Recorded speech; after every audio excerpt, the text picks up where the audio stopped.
Hello everyone, कैसे हैं आप सब लोग। Welcome back to ICT virtual class on Dehradun. मैं निखिल राणा। क्लास 9 का अपना मैथ्स का जो रिवीजन चल रहा है उसको कंटिन्यू करेंगे बच्चों। तो चलिए अपनी क्लास शुरू करते हैं। शुरू करने से पहले हमेशा की तरह थॉट ऑफ द डे लेके चल रहे हैं। तो आज का थॉट ऑफ द डे है बच्चों, a little progress each day adds up to a big result. जी हाँ, हर दिन की प्रोग्रेस, हर दिन की छोटी छोटी प्रोग्रेस आगे जाके एक बड़े रिजल्ट के रूप में आपको देखने को मिलती है। तो a little progress each day adds up to a big result. ठीक है, तो हर दिन आप कुछ सीखना, आप ये मत सोचिए आज ये सीखा इसका फायदा क्या है। आगे जाके आपको इसके बड़े फायदे आपको देखने को मिलेंगे, बड़े परिणाम के रूप में, एक बड़े रिजल्ट के रूप में आपको इन फ्यूचर जरूर देखने को मिलने वाला है। आप ये मत सोचो आज सीखा तो इसका यूज तुरंत आपको मिल हो जाएगा, नहीं। आगे जाके इसका काफी अच्छा प्रयोग होगा। कोई भी चीज आप सीख रहे हो, हर दिन की छोटी प्रोग्रेस आपके आगे जाके एक बेटर रिजल्ट के रूप में काम करती है। तो चलिए फिलहाल बात करते हैं अपने क्वेश्चंस में। तो कल हमने कुछ क्वेश्चंस किए थे यहाँ पे क्वाड्रिलेटरल और सर्कल से रिलेटेड। आज फिर हम कुछ क्वेश्चंस और सर्कल से रिलेटेड क्वेश्चंस करते हैं। तो कल का आखिरी क्वेश्चन था ये, और बड़ा ही अच्छा एक क्वेश्चन अपने आप में। नाउ नेक्स्ट क्वेश्चन आपके पास,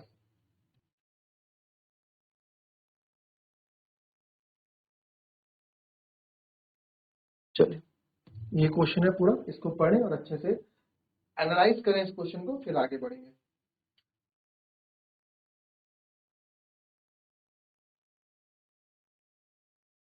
चलिए इस क्वेश्चन को देखेंगे अब। बड़ा ही इजी और अच्छा एक क्वेश्चन है। तो क्या बोल रहा है question, P Q R 100 degree, ये आपको यहाँ 100 डिग्री दिख रहा है, पी क्यू आर 100 डिग्री है, और centre with find angle OPR. आपको एंगल ओपीआर यानी ये वाला एंगल आपको यहाँ फाइंड करना है, ओपीआर, जहां पर पी क्यू ठीक है, ओपीआर हमें फाइंड करना है। तो आप देख रहे हैं यहाँ पे इस क्वेश्चन को करने का तरीका किस तरीके से हम यहाँ रखने वाले हैं। आप यहाँ देखेंगे, जो गिवन है हमको, गिवन पे बात करते हैं। गिवन है एंगल पी क्यू आर, आपका 100 दिया हुआ है, पी क्यू आर आपको 100 दिया हुआ है, और पी आर आपकी यहाँ पे, पी आर यहाँ पे कॉर्ड की तरह ओ सेंटर है, तो P R is a cord. ठीक है, पी आर आपकी कॉर्ड है। तो आप यहाँ पे देखें, पी आर जब आपकी कॉर्ड है, तो अब ध्यान से आप देखेंगे कि इस पी आर कॉर्ड से, इस पी आर कॉर्ड से एक एंगल मेरा इस यहां बन रहा है, और इसी पी आर कॉर्ड से एक एंगल मेरा सेंटर में बन रहा है। तो हमने पढ़ा है एंगल सबटेंडेड बाय कॉर्ड और arc eight the centre of a circle is double, double, ठीक है, डबल होता है eight any point on the remaining part of the circle. ठीक है, तो आपको यही चीज आपके P R is a cord है ना, तो आप यहाँ इस चीज को हम यहाँ बताएंगे, पी आर आपका कॉर्ड है, तो therefore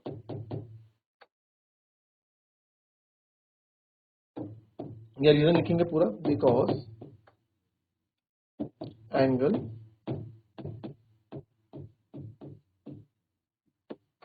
subtended by a chord, angle subtended by a chord at a center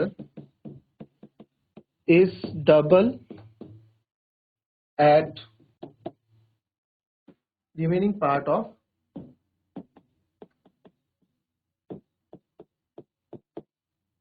at any part of remaining at remaining part of at any remaining part of circle. क्या लिखा, an angle subtended by a chord at a center is double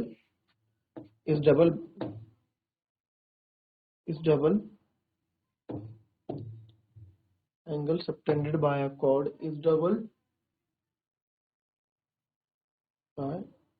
at, देखो angle subtended by a cord, इसकी language क्या होगी, मैं हिंदी में भी सोच रहा हूँ, है ना। Angle subtended by a chord at a centre, angle same segment होता है, ठीक है।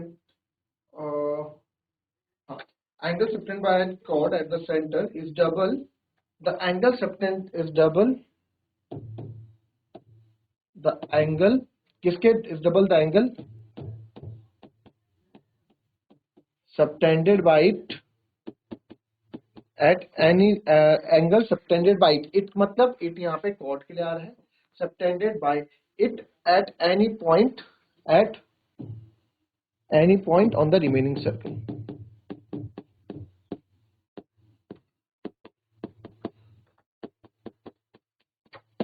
ठीक है, तो यह है कि भाई कोई अगर किसी कॉर्ड से या किसी आर्क से एक ही एंगल, किसी कॉर्ड से या किसी आर्क से एक एंगल सेंटर में बन रहा है और उसी कॉर्ड या आर्क से दूसरा एंगल सर्कल के किसी भी रिमेनिंग पार्ट में बन रहा है, तो वो क्या होता है, सेंटर में बनने वाला एंगल क्या होता है, उसका डबल हो जाता है।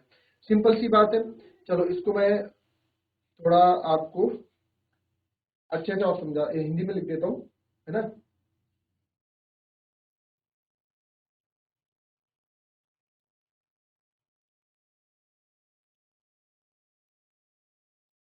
हिंदी में क्या लिखेंगे, इसे हिंदी में लिख देते हैं। ठीक है, एक चाप द्वारा एंगल सबटेंड बाय कॉर्ड,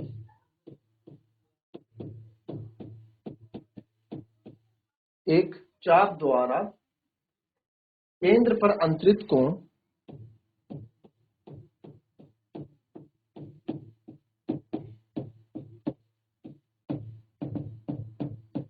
एक चाप द्वारा केंद्र पर अंतरित कोण वृत्त के शेष भाग के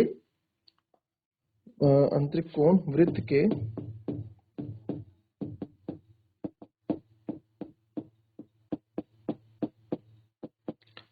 के शेष भाग के, है ना। तो डबल को क्या बोलते हैं, क्या शेष भाग के दो गुना, किसी बिंदु पर शेष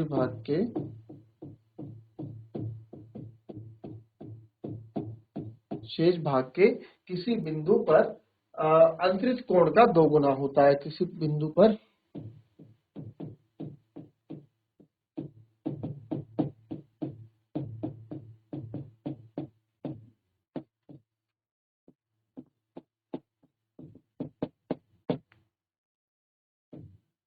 ठीक है। अब आप यहाँ देखो क्या हमने यहाँ बात की, हमने यहाँ सिंपल सी बात की है कि angle subtended by a cord.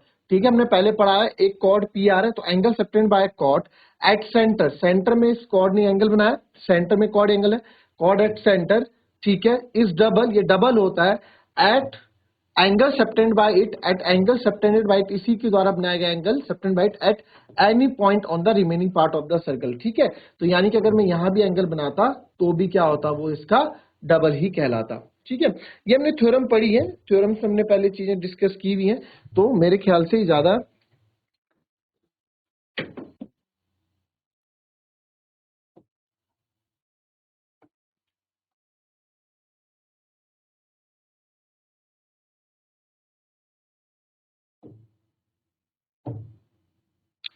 ठीक है। तो अब आप यहाँ देखें, इतना हमने लिख दिया, इतना आप समझ गए, थ्योरम रिवाइज करने, रिवाइज में रिवीजन में आपको पूरा समझा रखा है। तो अब यहाँ देखो, तो एंगल सबटेंड बाय, अब यहाँ पे ये सेंटर है, तो मैंने आपको कल बताया था ये इसका सेंटर वाला कौन कौन होगा, ये होगा रिफ्लेक्स एंगल। ठीक है, तो आप यहाँ देखेंगे, यहाँ लिखेंगे,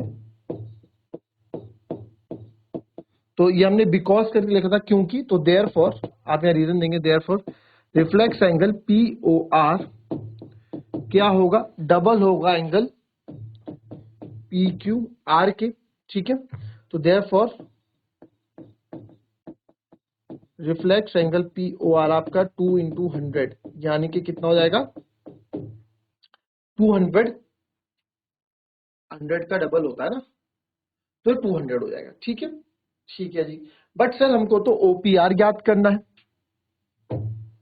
हमको तो ये ओपीआर ज्ञात करना है ना, ये ओपीआर, ये ओ पी आर यानी इतना एंगल जो डार्क क्या है, ये हमको ज्ञात करना है। तो अब देखेंगे इस क्वेश्चन को आप कैसे करेंगे। अब देखो, अगर मैं बात करूं इन ट्राइंगल, ये ट्राइंगल आप देख सकते हैं पी ओ आर की मैं बात कर रहा हूं,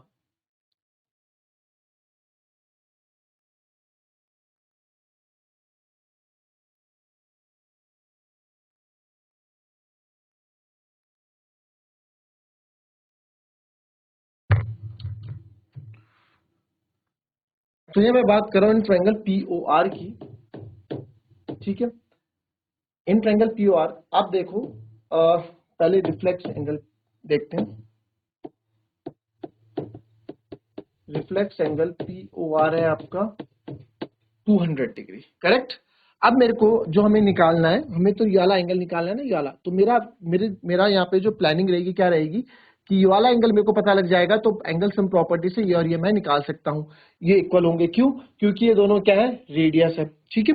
तो अभी आप देखें, पहले इसमें देखते हैं। तो पहले ये एंगल पता होना चाहिए, रिफ्लेक्स एंगल। देखो सारी प्लानिंग हमें पहले आनी चाहिए। मैंने आपको हमेशा बताया, क्वेश्चन आप भी करो तो प्लानिंग पूरी पहले रखो कि कैसे कैसे चीजें करनी है, फिर आप आगे प्रोसीड करें।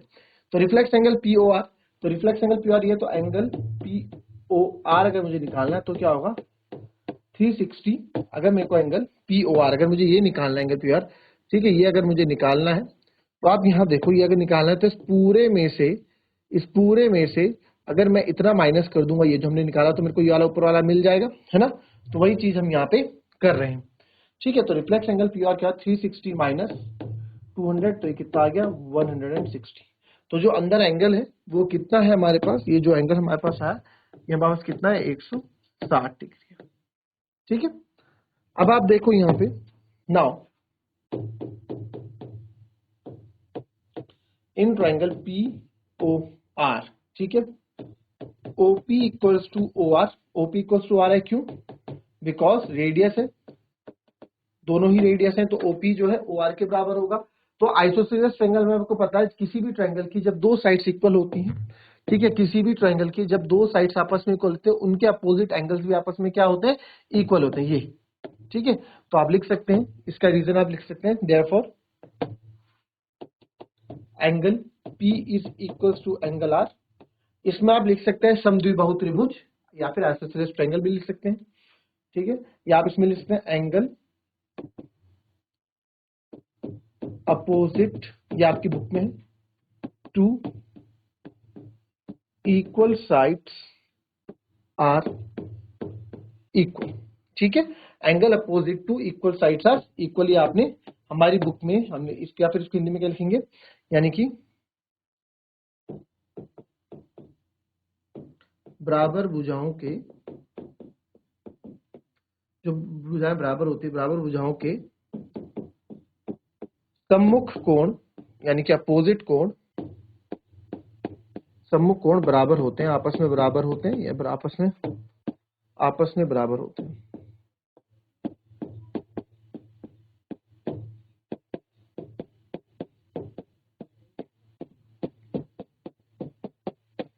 आपस में बराबर होते हैं। और इतना सब आपको नहीं लिखना, तो आप यहाँ पे और ये भी लिख सकते हो, सिंपल आइसोसेलेस ट्रायंगल, ठीक है, यानी कि समद्विबाहु त्रिभुज, ठीक है। समद्विबाहु त्रिभुज भी है ये प्रॉपर्टी। देखो आपने ये दोनों इक्वल क्या, तो यहाँ बताना पड़ेगा ना इक्वल क्यों है, तो आप सिंपल लिख दो आइसोसेलेस ट्रायंगल, या ये लिख सकते हैं कि angle opposite to equal sides are equal, ठीक है। कुछ भी आप इसमें लिख सकते हैं जो आपको बेटर लगे। अब नाउ इन ट्रायंगल POR आप देखें, आपने देख लिया इक्वल है, तो आप देख सकते हैं angle P plus angle O plus angle R equals to 180। और POR आप भी निकाल चुके हैं। एंगल P हमें निकालना क्या है, हमें निकालना है एंगल OPR, यानी एंगल P ही हमें निकालना है। एंगल P की जगह एंगल P रखा, O की जगह मैं 160 रख देता हूँ, एंगल R की जगह एंगल P रख देता हूँ, क्योंकि दोनों ही एंगल आपस में क्या है, इक्वल है, ठीक है। अब आप यहाँ देखें, तो एंगल P ये हो जाएगा आपके यहाँ, ठीक है। तो angle P plus angle P बच्चों, angle P two angle P, और ये हो जाएगा 180 माइनस 160, क्योंकि ये जो 160 है उधर चले जाएगा, है ना। तो 2 angle P equals to 20 degree, तो एंगल P हो जाएगा आपका 20/2, यानी कि 10 डिग्री। तो एंगल P आपका 10 डिग्री। तो देयरफॉर जो हमसे पूछा था एंगल OPR कितना आ गया 10 डिग्री। OPR ये कितना है पूरा, ये 10 डिग्री है बच्चों, ठीक है। कॉपी कर लोगे इसको,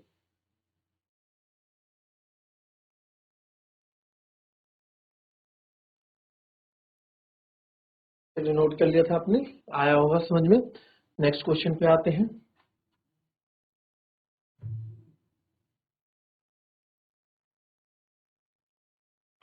चलिए बड़ा अच्छा क्वेश्चन ये भी।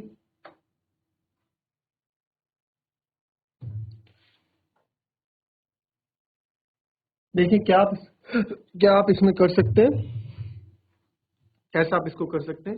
जरा फटाफट इसमें देखें।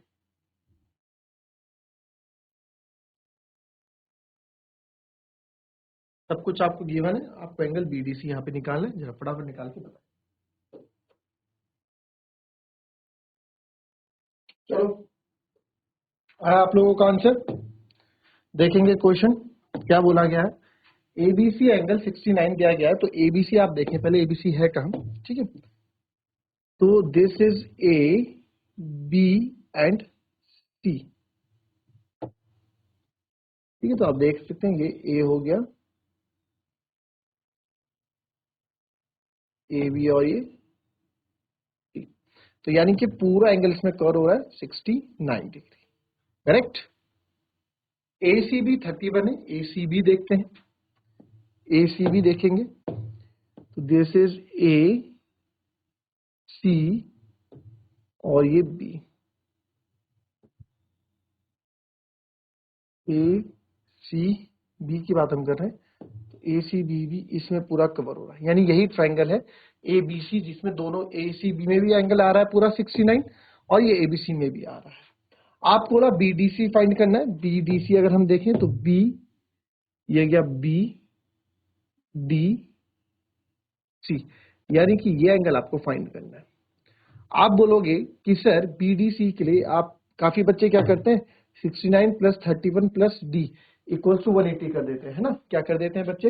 एंगल बीडीसी निकालना होता है तो काफी बच्चे क्या कर देते हैं, वो ये चीज कर देते हैं कि sir angle 69 plus 31 plus angle D कर दो 180 आ जाएगा, जो कि सरासर गलत हो जाता है। क्यों? क्योंकि आप देखेंगे अगर, ठीक है, आप देखेंगे अगर कि बीडीसी में, ठीक है, आप देखेंगे अगर कि बीडीसी में, ये देखो बीडीसी, ये बीडीसी में ये 31 पूरा नहीं आ रहा है, ना ही ये 69 पूरा आ रहा है, तो आप कैसे ले लेंगे, है ना? तो इसको हम नहीं ले सकते, तो इसलिए यहाँ पे गलत हो जाएगा। तो ये बीडीसी निकालने के लिए मेरे को क्या करना पड़ेगा, अब यहाँ पे कुछ सोचना पड़ेगा। अगर मैं, अब देखो अगर ये, बट इससे ये एंगल तो आ सकता है ना, क्योंकि इसी एंगल पे आ रहा है ये, इन्हीं तीनों एंगल इस पे आ रहे हैं, तो इस पे तो ये आ सकता है। अब हमने एक चीज पढ़ी है, angle in a same segment are equal. Same segment में बनने वाले एंगल क्या होते हैं? इक्वल होते हैं। तो ये दोनों देखो, ये माइनर सेगमेंट है, ये मेजर सेगमेंट है, एक ही सेगमेंट में दोनों एंगल बन रहे हैं, तो angle in a same segment are equal. तो यानी कि सर अगर एंगल ए यहां मिल जाए तो एंगल डी भी आ जाएगा। ठीक है, और जब कभी मोस्ट ज्यादा से ज्यादा 95% 90% चांसेस रहते हैं जब इस तरह की फिगर आपको दिखे, तो angle in a same segment वाले ही क्वेश्चन आपको देखने को मिलेंगे। ठीक है, तो यहाँ पे आप देखेंगे कि सर आप देखिए in triangle A B C, angle A plus angle B plus angle C is equals to 180 degree. Angle A मुझे निकालना है, एंगल बी 69 डिग्री दिया गया है और ये 31 डिग्री दिया गया है। 9 1 10, 6 3 9 10, ये हो गया 100 डिग्री इक्वल्स टू 180 डिग्री। करके तो हमें पूरा दिखाना है, ठीक है, हमको ये करके पूरा दिखाना है एंगल ए, और एंगल ए 180 माइनस 100, तो एंगल ए जो है आपका हो जाएगा 80 डिग्री। एंगल ए कितना हो जाएगा? 80 डिग्री हो जाएगा। ठीक है, आप देख पा रहे हैं यहाँ पे। अब यहाँ पे आप देखो, एंगल ए जब आपका 80 डिग्री हो जाएगा तो एंगल इन सेम सेगमेंट वाली कंडीशन यहाँ लगेगी, एंगल ए और एंगल डी। ठीक है, तो therefore angle A is equal to angle D. तो आप रीजन क्या देंगे? Angle in same segments are equal. तो देयरफॉर एंगल डी भी आपका कितना हो जाएगा? 80 डिग्री हो जाएगा। करेक्ट। कॉपी करेंगे इसको, जिसको कोई डाउट है तो अपना हैंड रेज करके पूछ सकता है, चैट के माध्यम से पूछ सकता है। चल,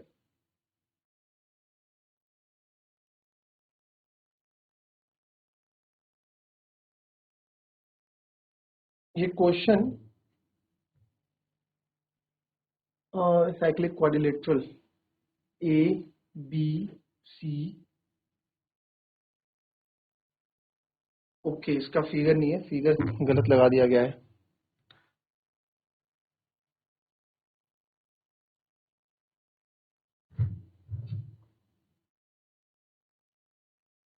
ये है क्वेश्चन। इस क्वेश्चन को अच्छे से पढ़ो, ठीक है। जैसे भी क्वेश्चन कराता है सेम उसी तरह का एक क्वेश्चन है, और इसको होमवर्क पे करके लाएंगे, नहीं होगा तो इसको डिस्कशन करेंगे यहाँ पे, ठीक है। कॉपी करो इसको, कहीं भी कोई दिक्कत हो तो पूछेंगे, ठीक है। पर ट्राई जरूर करेंगे, हर एक क्वेश्चन अपनी तरफ से पूरा ट्राई करेंगे। इसका आंसर हम चेक करेंगे, पहले कॉपी कर ले इस क्वेश्चन को।